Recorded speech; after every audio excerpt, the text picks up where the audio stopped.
Olá pessoal, tudo bem com vocês? Estamos aqui para mais uma aula e hoje nós iremos falar de dois livros preciosos, que na verdade é um único livro só, que é Primeira e Segunda Crônicas.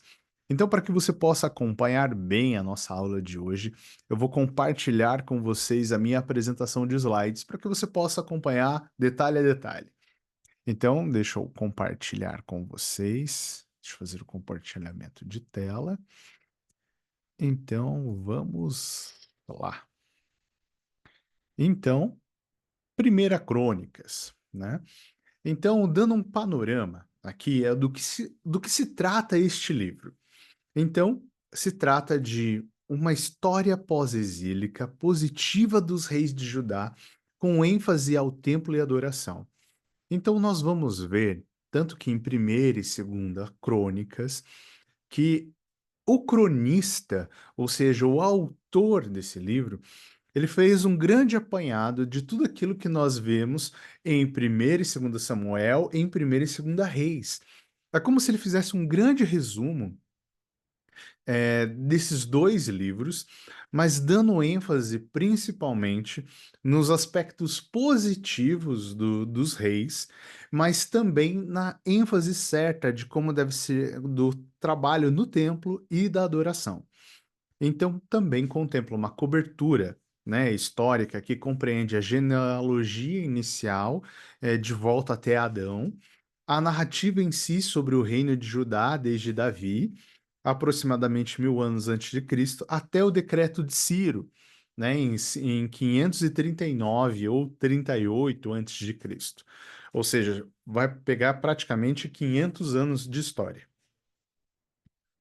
Então, quais são os pontos em que os livros, né, dão ênfase? Então, a continuidade do povo de Judá, né, e outros no exílio e além, a lealdade de Davi e Salomão à aliança, como modelos para o tempo da restauração, ou seja, para depois, né, ali do exílio, o papel central do templo e da adoração para a restauração, né, ou seja, somente com a verdadeira adoração é que seria possível uma restauração. A verdadeira adoração, que vem do coração, repleta de alegria e de louvores, ou seja, o papel dos levitas aqui vai ser bem enfatizado. A bênção divina, o descanso pela obediência e a retribuição pela desobediência, ou seja, que novamente a gente vai ver a questão é, do chamar, ou seja, né, a questão de ah, que se você obedece a Deus, você vive um caminho onde você pode colher bênçãos, né? Aonde que a verdadeira obediência, ela se aplica também assim numa vida.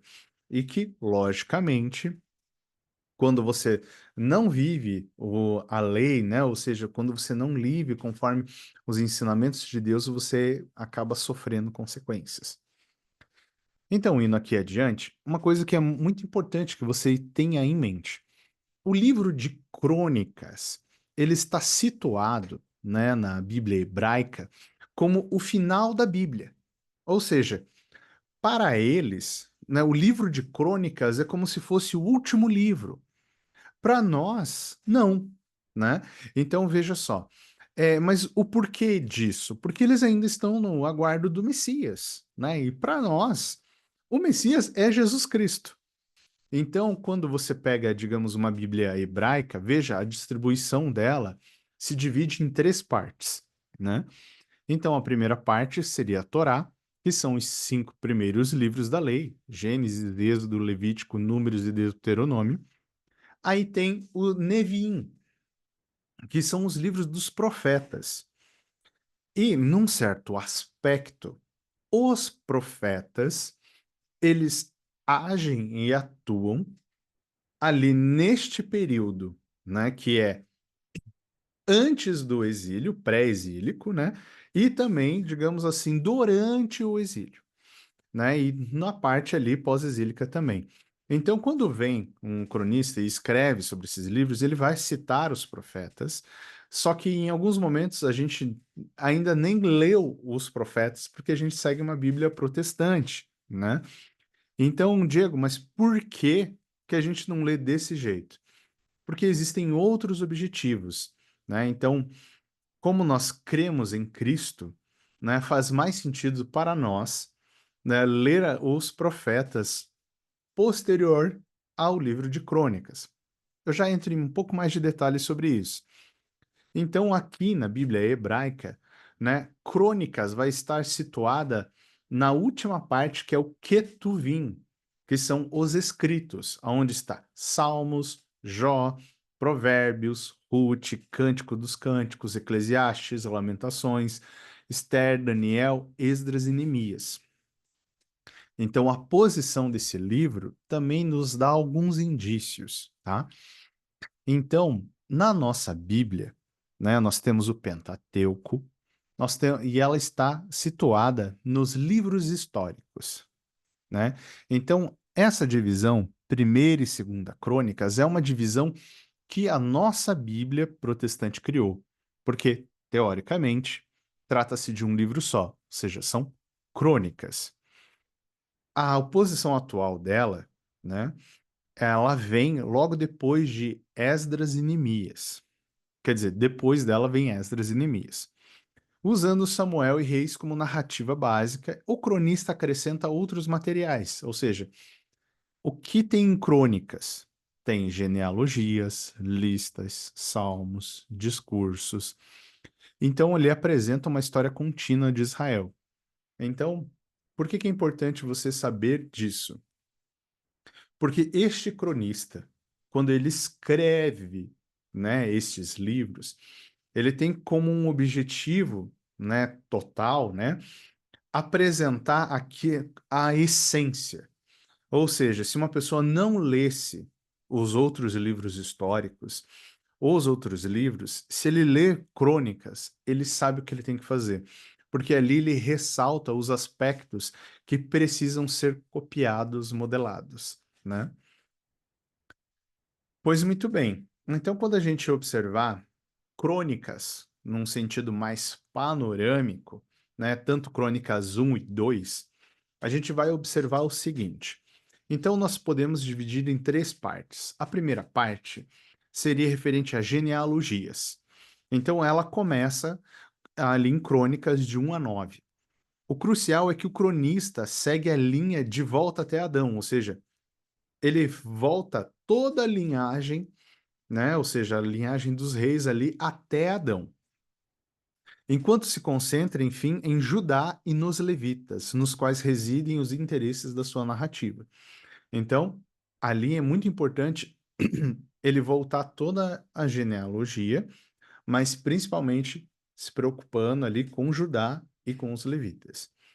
Depois tem a parte da monarquia unificada, né? Então, aqui vamos estar falando praticamente de Davi e Salomão, né? Então, concentra-se somente nas dimensões positivas das vidas dos dois reis. O autor também sobrepõe deliberadamente suas histórias. Então, basicamente, ele vai falar não dos aspectos negativos de Davi e de Salomão, mas vai ressaltar os positivos, porque a intenção é que o leitor tenha uma percepção daquilo que ele deve fazer, né? Que o interesse não é tanto a contação da história, mas o objetivo que a história tem. Então, o cronista ele é muito focado no objetivo da história, né? Primeira Crônicas, ali do 22 a 29, introduz a história de Salomão na história de Davi e este prepara aquele para a construção do templo, né? Então, aqui a gente vai observar o seguinte, que a história de Salomão completa a história de Davi. A questão do templo ali, por que que Davi não poderia ter construído o templo, mas isso a gente vai ver um pouquinho mais adiante na nossa aula. O templo e a correta adoração são o foco óbvio dessa sessão. Mais da metade da história empreitada, ou seja, tipo, Primeira Crônicas do 22 a 26 e depois do 28 e 29. E mais dois terços da história de Salomão são dedicados à construção e dedicação do templo, ou seja, Crônicas, Segunda Crônicas 2 a 7. Ou seja, o cronista dedica uma boa parte do livro para focar na adoração. né? Então, o que acontece? Aqui a gente observa mais uma vez o objetivo do cronista. Tipo, aprendam a adorar, aprendam a servir a Deus. Nesta terceira parte, que nós temos uma monarquia dividida, a terceira parte vai apresentar ali, segunda Crônicas, né, de 10 a 36, você vai observar um padrão adicional. O sucesso na batalha e a prosperidade material estão diretamente relacionados à obediência a Deus, enquanto o fracasso é devidamente à infidelidade ou falta de confiança. A história inclui o exílio, terminando, né, com o decreto de Ciro, rei da Pérsia, que, em cumprimento à profecia de Jeremias, foi que não é indicado por Deus, para construir um templo para ele em Jerusalém. Então, aqui, né, o que que a gente observa? Que nessa terceira parte vai se apresentar, né, esse diferencial, ou seja, o sucesso em batalha ele depende da obediência a Deus, quanto que o fracasso significa diretamente que esse povo foi infiel. Mas por que nós devemos ler crônicas, né? Então, ler crônicas vai te ajudar a ter uma noção nos tempos nos quais o cronista escreveu, ou seja, uma noção temporal. Era uma época de restauração, um período, né, antes, né, da vinda de Cristo, um projeto de templo, né, que foi adiado. Então, o cronista, ele provavelmente ele tinha acesso a muitas informações. Então, aqui é o que a gente observa, né? Que o cronista ele é uma pessoa extremamente interessada em ressaltar os pontos que é importante que a pessoa ela saiba. Mas também em crônicas também tem conteúdo novo. Não pense que em crônicas é apenas um resumão de tudo. É muito importante você ler crônicas para você ter uma noção perfeita de como fecha o Antigo Testamento. Mas indo aqui então, né, dando um panorama um pouquinho mais detalhado. Então, ali no capítulo do 1 ao 9, a gente vai rever as genealogias. Então, primeiro, o fato de o cronista começar a narrativa desse modo diz algo sobre o que ele deseja que a comunidade pós-exílica entenda. E o que eles devem entender? Que o povo dá continuidade a um passado divinamente ordenado, o qual, em última instância, remonta à criação do mundo, ou seja, todos nós viemos, né, ali, digamos assim, de um Deus criador. Ou seja, toda essa linhagem tem uma história. Segundo ponto, veja o foco e uma extensão maior do texto. São dedicados às tribos de Judá, Benjamim e Levi. Essas são as tribos sobreviventes do Reino do Sul, as quais também representam, por sua vez, a dinastia davídica. Jerusalém e a devida adoração no templo. Elas, além disso, lideram o retorno original da Babilônia. Dando continuidade, né? Então, desse modo, o primeiro conjunto de genealogias passa pelos filhos de Israel para somente concentrar-se primariamente em Judá, com a dinastia davídica como peça principal, incluindo a linhagem real após o exílio. Observe como a genealogia das tribos remanescentes tem os levitas como peça central, como ênfase especial nos músicos do templo. Finalmente, a genealogia de Benjamim é expandida no capítulo 8. O capítulo 9 não é uma genealogia, e sim uma lista de exilados babilônicos que haviam retornado, com ênfase especial nos levitas que ministram no templo. Né? Então, a última parte, né, essa parte benjamita, é repetida a fim de introduzir Saul no início da narrativa.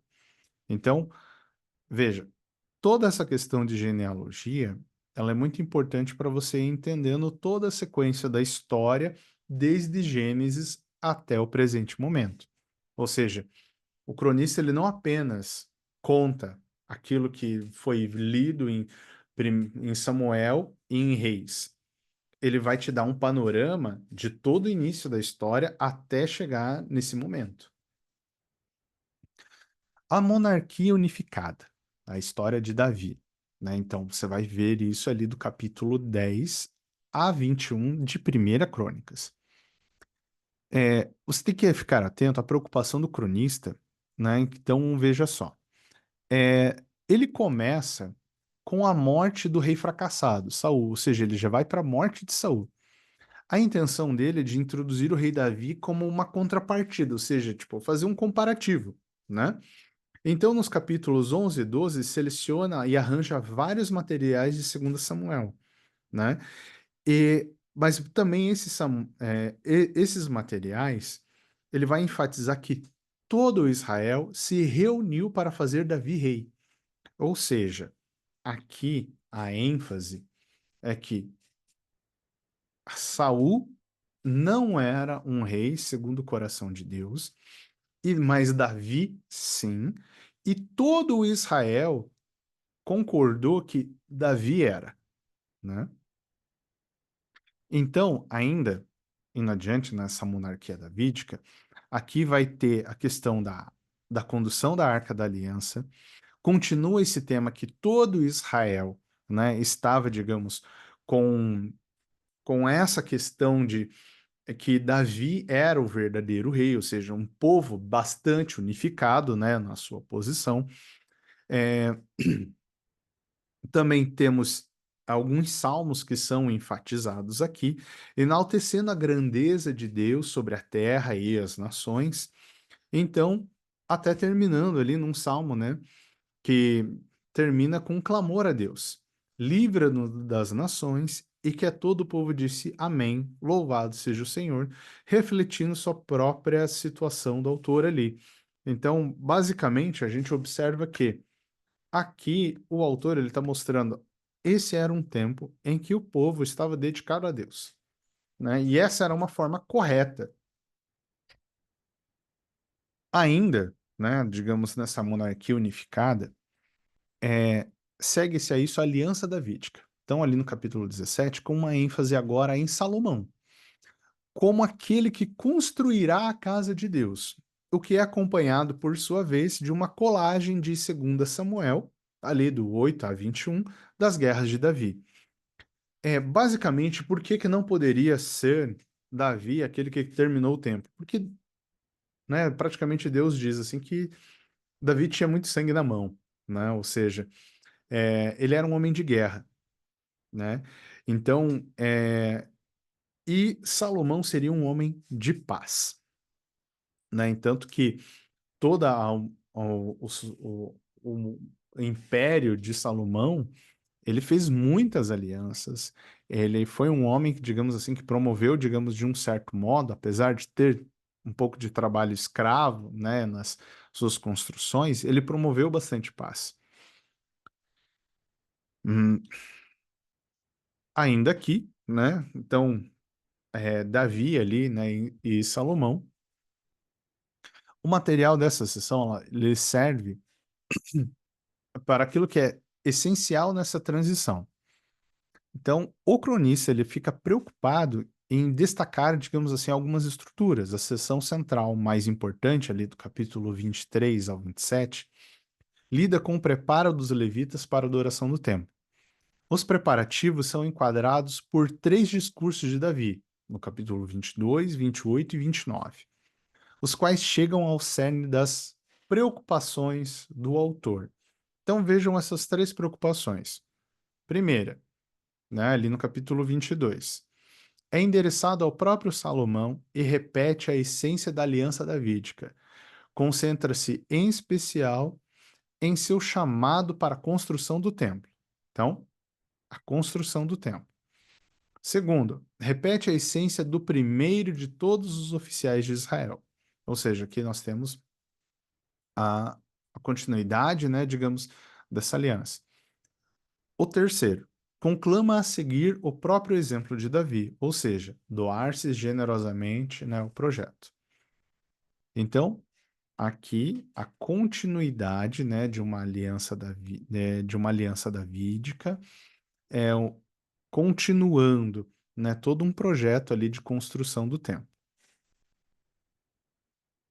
Então, no 22 ao 29, de Davi a Salomão, há por fim uma bênção e uma ação de graças, né, davídica. Desse modo, o intento geral é designar Salomão como aquele que foi divinamente indicado para a construção do templo e assegurar o apoio de todo Israel. Ao seu reinado, há aquela construção. Assim, a sessão termina com Salomão sendo reconhecido como rei por parte de todo Israel e com a morte de Davi. Então, né, segundo Stuart, Fee e Stuart, ao recontar a história do povo de Deus, Crônicas recorda-nos do papel central da adoração. Para leitores do Novo Testamento, ele também aponta adiante, para aquele cuja própria purificação do templo, morte e ressurreição substituem o templo como lugar da presença de Deus, né? Isso está escrito ali em João 2, do 19 ao 22. Aqui nós teremos aquela divisão. Então, partiremos agora para aquilo que está escrito em 2 Crônicas, mas lembrando que trata-se do mesmo livro. Então, aqui nós temos a história de Salomão. Então, todas as questões que antes eram ambíguas sobre Salomão e tudo mais, serão postas, né, de lado. E aqui vai se dar ênfase à fidelidade ao templo como lugar da verdadeira adoração. Então, o cronista ele está preocupado com quanto a arca da presença de Deus descansa no templo a ele dedicado, e enfatiza a bondade de Deus para com o povo. E ênfase na resposta de Deus à oração de Salomão quando ele pede por sabedoria, né? Então, o que vai ser dado ênfase? Os acertos de Salomão, tá? Porque a preocupação do cronista é que caso alguém leia a história de Salomão, é para ele prestar atenção naquilo que Salomão fez de correto. Então, aqui nós temos uma monarquia que ela é dividida. O restante da história, né, trata dos reis que sucederam Salomão. Além de dar continuidade a todos os temas da narrativa até esse ponto, todo Israel, a dinastia davídica, o lugar central do templo, aqui o cronista também dá ênfase especial na intervenção direta de Deus para bênção e juízo com base na busca dos reis em sua humilhação diante de Deus ou de seu abandono ou esquecimento, né? Então aqui nós temos já os reinos, né, divididos. Então aqui o cronista ele vai dar ênfase, né, digamos, bastante nos relatos, né? Então, três coisas a observar no relato do cronista sobre Roboão, né? Então, o reino dividido é obra de Deus, ou seja, Deus permitiu que acontecesse. Isso é imediatamente acompanhado pelo tema da chegada de todo Israel para o sacrifício.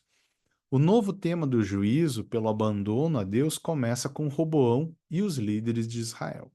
Então aqui a gente sabe muito bem o porquê que isso tudo aconteceu, né? Então, Roboão, infelizmente, não foi fiel a Deus,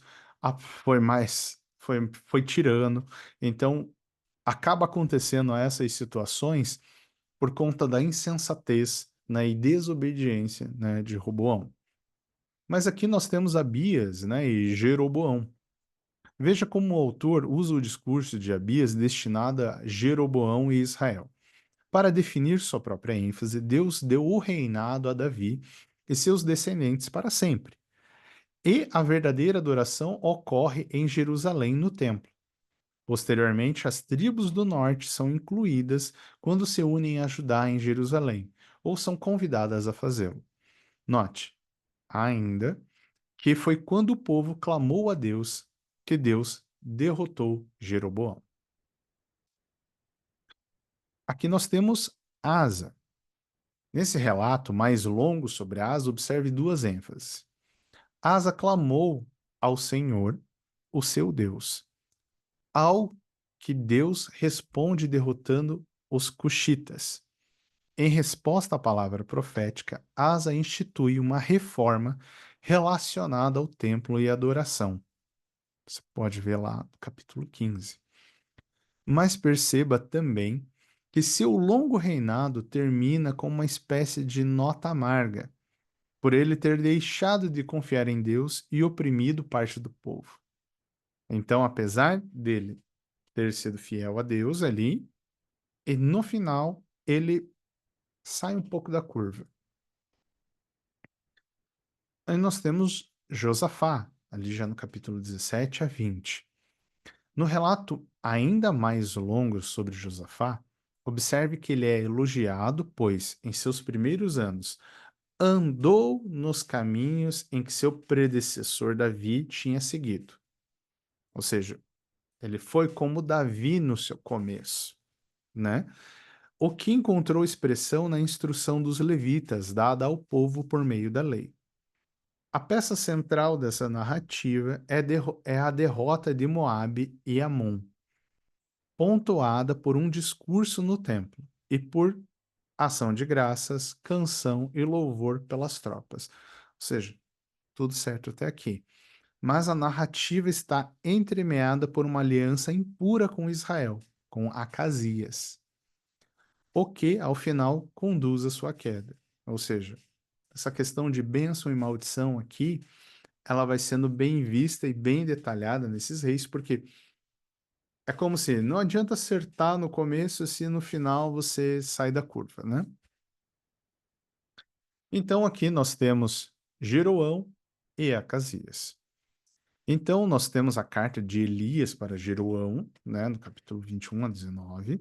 Veja que Acasias fez o que o Senhor reprova. Dessa forma, Deus provocou a queda de Acasias, né? Ainda assim, a dinastia continua por causa da aliança de Deus com Davi, né?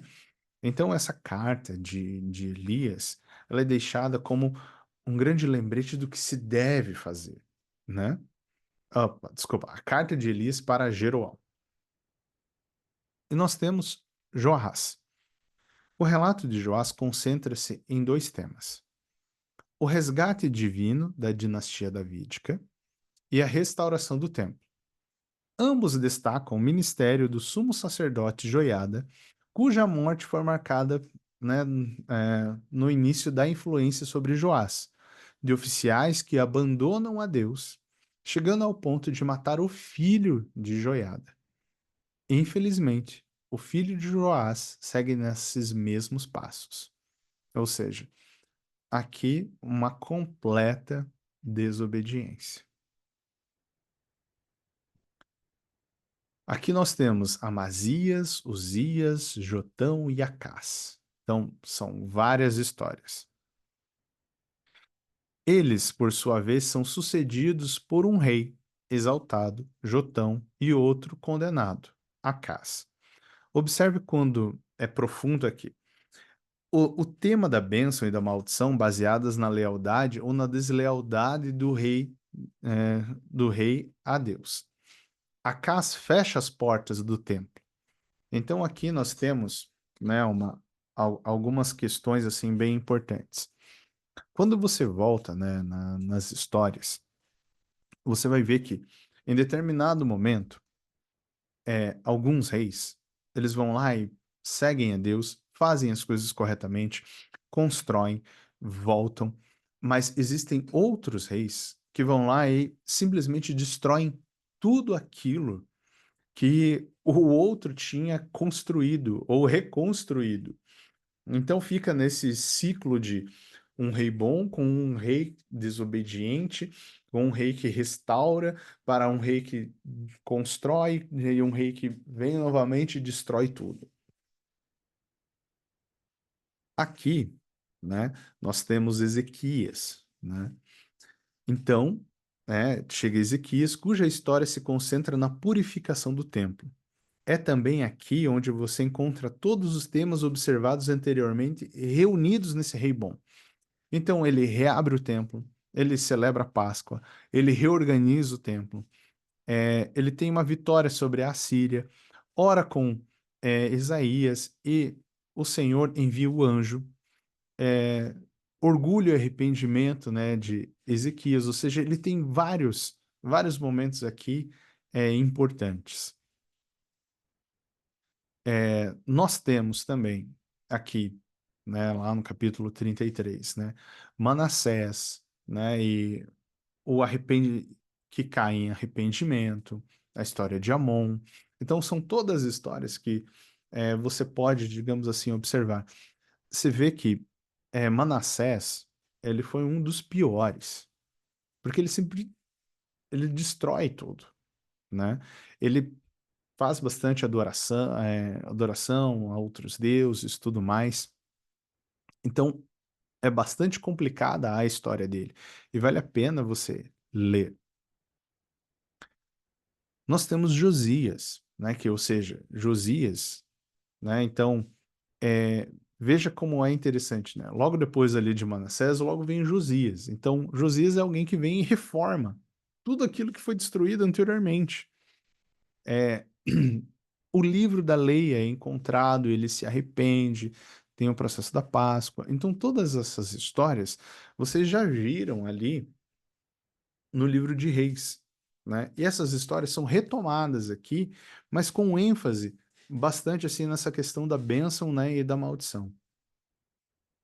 Então, nós temos, né, Joacás, Joaquim e Zedequias, que acontece bem, né, que são os últimos reis ali de Israel antes da vinda de Nabucodonosor, quer dizer, que são contemporâneos ali de Nabucodonosor.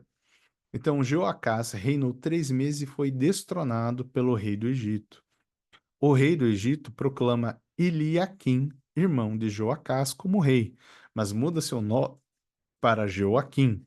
Joaquim reinou por 11 anos, posteriormente foi levado por Nabucodonosor para a Babilônia. Nabucodonosor proclamou Zedequias, tio de Joaquim, como rei de Jerusalém. Então aqui nós temos a queda de Jerusalém, que vai ser descrita também no livro de Crônicas. Os babilônios incendiaram o templo de Deus e derrubaram o muro de Jerusalém. Queimaram todos os palácios e destruíram todos os utensílios de valor que havia neles. Nabucodonosor levou para o exílio, na Babilônia, os remanescentes que escaparam da espada para serem seus escravos e seus descendentes, até a época do domínio persa. Então, ali, 2 Crônicas, 36, 19 e 20. Então, aqui nós temos, né, ó, praticamente o fechamento do livro, né, o descanso da terra. A terra desfrutou os seus descansos sabáticos.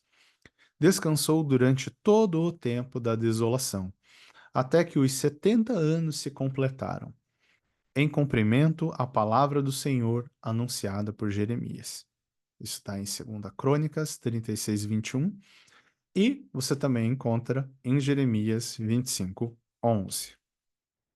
Então, o decreto de Ciro praticamente encerra, né, a nossa aula nesse livro, no primeiro ano do reinado de Ciro, rei da Pérsia, para que se cumprisse a palavra do Senhor anunciada por Jeremias, o Senhor tocou no coração de Ciro, rei da Pérsia, para que fizesse uma proclamação em todo o território de seu domínio e pusesse por escrito nesses termos: assim declara Ciro, rei da Pérsia: o Senhor, o Deus dos céus, deu-me todos os reinos da terra e designou-me para construir um templo em Jerusalém, na terra de Judá.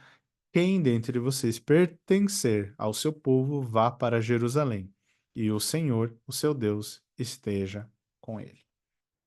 2 Crônicas 36, do 22 ao 23. Então, meus caros amigos, todo o conteúdo, né, de Primeira e Segunda Crônicas, de uma forma resumida, é para que o leitor entenda algumas questões muito importantes. O cronista, ele reuniu tudo isso para que quem lesse conseguisse absorver a melhor parte do conteúdo. Ou seja, um modelo de como as coisas deveriam ser. Ele saber a importância sobre a bênção, né, de estar em obediência a Deus e a maldição, né, ou seja, o juízo que vem pela desobediência. E também como se dá a verdadeira adoração, o verdadeiro trato com o tempo, a verdadeira forma de apresentar-se a Deus. E, logicamente, quais foram todas as consequências na história, né, de toda essa linhagem, né, de quem fez o correto e quem não fez. Então, meus caros alunos, essa foi a nossa aula de hoje. Bons estudos para vocês e uma boa semana. Que Deus os abençoe.